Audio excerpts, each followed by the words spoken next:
తన ప్రాణాలను అర్పించిండు, ఏ వర్గం కోసం ప్రాణాలను అర్పించిండు, ఎవరి కోసము ఆయన పోరాటం చేసిండు అనేది ప్రతి ఒక్కరు ఇక్కడికి వచ్చిన ప్రతి ఒక్కరు కూడా తెలుసుకోవాల్సిన ఆవశ్యకత ఉందని నేను ప్రతి ఒక్కరు కూడా తెలియజేస్తూ ఉన్నాను.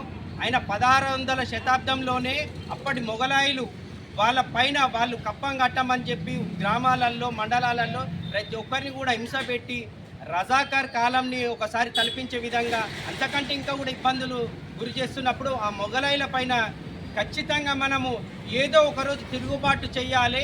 ఆ తిరుగుబాటు చేయడానికి ఎవరో ఒక వీరుడు అవసరం లేదు, మనమే వీరుల ముందుకు పోవాలని చెప్పేసి మొట్టమొదటగా మొఘలాయుల పైన తిరుగుబాటు చేసి వాళ్ళ మీద వాళ్ళ ఏవైతే ఆస్థానాలు సంస్థానాలు ఉన్నాయో వాళ్ళ మీద దాడులు జరిపి అక్కడ ఉన్నటువంటి సంపదని మొత్తం తీసుకొచ్చి పల్లెలల్లో ప్రజలకు మంచి సుభిక్షమైన పాలన అందించిండు.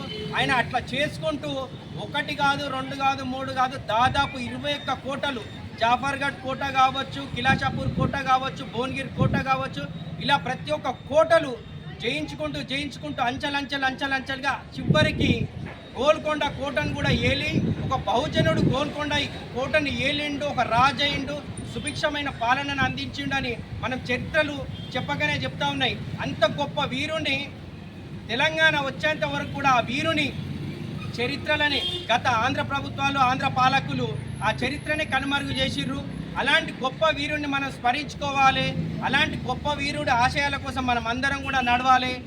గత ప్రభుత్వాలు టీఆర్ఎస్ ప్రభుత్వం అధికారంలో ఉన్నప్పుడు ఆ మహనీయుడి జయంతి కార్యక్రమం కానీ వర్ధంతి కార్యక్రమం కానీ అధికారికంగా చేసింది. ఇప్పుడున్న ప్రభుత్వం కాంగ్రెస్ ప్రభుత్వము అధికారికంగా చేయలేకపోవడం అంటే చూడండి, బహుజనుల పట్ల ఈ ప్రభుత్వాలకు ఉన్నటువంటి చిత్తశుద్ధిని మీరందరూ కూడా గమనించవలసిన అవసరం ఉందని నేను ఎంతైనా తెలియజేస్తూ ఉన్నాను. దయచేసి ఇక్కడ ఉన్న కాంగ్రెస్ ప్రభుత్వానికి ఒకటే రిక్వెస్ట్ చేస్తూ ఉన్నాను, మహనీయుల విగ్రహాల సరసన సర్దార్ సర్వాయి పాపన్న విగ్రహం ట్యాంక్ బండ్ పైన తొందరగా పెట్టాలి.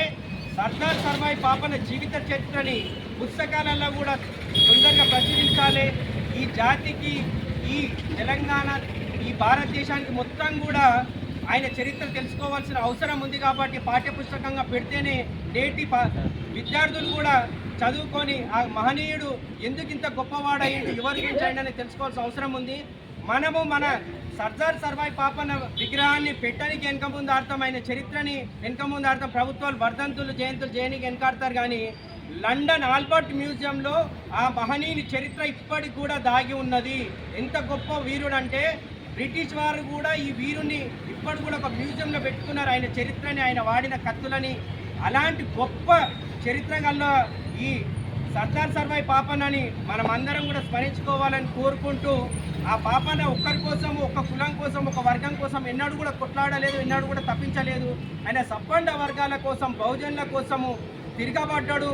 మొఘలాయుల పైన దౌర్జన్యాలు చేసిండు, యుద్ధాలు చేసిండు, సంపదని సృష్టించిండు, సుభిక్షమైన పాలన అందించిండు. కాబట్టి అలాంటి నాయకత్వ లక్షణాలు కూడా మనమందరం కూడా పుచ్చుకోవాలని మనస్ఫూర్తిగా కోరుకుంటూ, నాకు ఈ అవకాశం ఇచ్చిన పెద్దలందరికీ కూడా ధన్యవాదాలు తెలియజేస్తూ, ఇక్కడికి వచ్చిన ప్రతి ఒక్కరికి కూడా పేరు పేరున ధన్యవాదాలు తెలియజేస్తూ ఉన్నాను. సర్దార్ సర్వాయి పాపన్న 314 వర్ధంతి సందర్భంగా వచ్చిన గొప్ప వాళ్ళందరూ కూడా ప్రతి ఒక్కరికి కూడా ధన్యవాదాలు తెలియజేస్తూ, ఇప్పుడు మా ఉప్పల్ నియోజకవర్గ కంటెస్టెడ్ ఎమ్మెల్యే బల్వంత్ చారన్న గారిని మాట్లాడవలసిందిగా కోరుతా ఉన్నాం.